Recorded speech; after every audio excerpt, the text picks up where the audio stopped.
Said Father Ramond, is where I entered the story.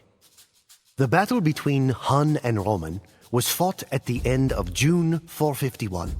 The Romans were commanded by Aetius, a brilliant and celebrated general who had been held hostage by Attila when he was a boy. Aetius knew Attila and knew the Hunnic ways.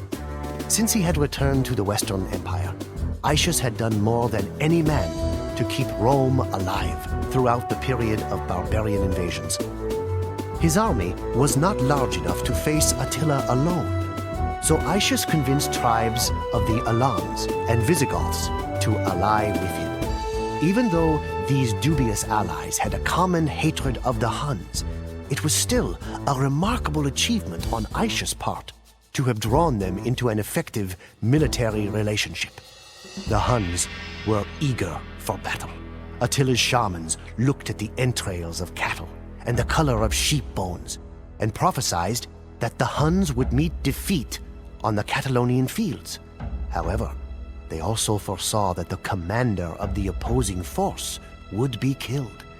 Attila must have thought this a fair trade, because he brought battle to Aetius and the Goths.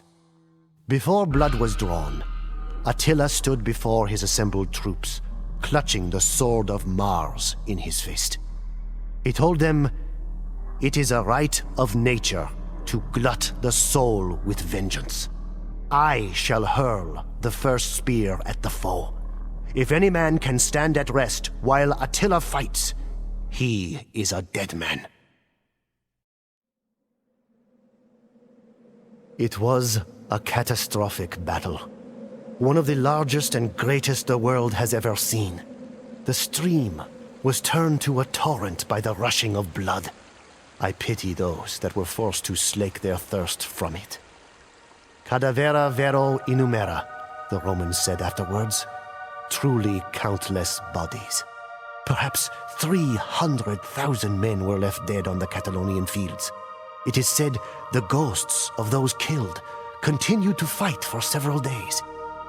I passed within inches of the fell Hun king as he stalked the battlefield, trying to determine which of his chieftains and allies yet lived, when he found me huddled beneath my shield. I made my peace with God, but Attila did not seek my decapitation. He saw that I was a holy man and ordered me to join his retinue of foreign advisors. "That is how you know so much of the Huns," I offered. The priest nodded. Despite the carnage, the outcome of the legendary battle was unclear. Attila had lost much of his cavalry, but the Romans' entire army was destroyed. For a time, no one knew if the Hun king would continue to pursue the hand of Honoria. "But what of the prophecy?" I asked. "Did Aetius die on the battlefield?" "Nay, it was Theodoric the Goth, not Aetius, who died and fulfilled the prophecy. Aetius knew that if he utterly destroyed the Huns, then the Visigoths would have no need for a Roman alliance, and Rome would face yet another barbarian threat. And so, Aetius retired from military life, hoping that the outcome of the Catalonian fields would leave the Huns and Goths in a stalemate, hoping that he had done enough to save his empire. He had not. As far as Attila was concerned, Honoria was waiting with open arms in Rome. The very next year, partially recovered from his losses, Attila turned his attention to Italy. The Huns crossed over the Alps and moved down the Italian peninsula, launching another great invasion that terrorized the inhabitants of the Western Roman Empire. He meant to take Rome and crown himself emperor. This was not the Rome of Caesar, mind you, but a withering Rome, beaten from earthquakes and barbarian wars. And this time, there was no General Aetius to hold off the Hun savagery. The city of Aquileia, at the tip of the Adriatic, was wiped off the face of the earth. The fugitives from that pitiful city took refuge among the islands, marshes, and lagoons at the head of the Adriatic Sea, and there founded a state that afterward grew into the Republic of Venice. But what of the Pope? I asked. No one knows what St. Leo said to the Hunnic king, but that very day, Attila turned his army around and started back for the Hun lands on the Danube. Attila the Hun died shortly thereafter. Since he had failed to claim Rome, he could not have Honoria, and instead brought another wife into his harem. On his wedding night, Attila suffered a nosebleed and choked to death. For a man who had boasted that where my horse has trodden, no grass grows, it was a curiously anticlimactic death.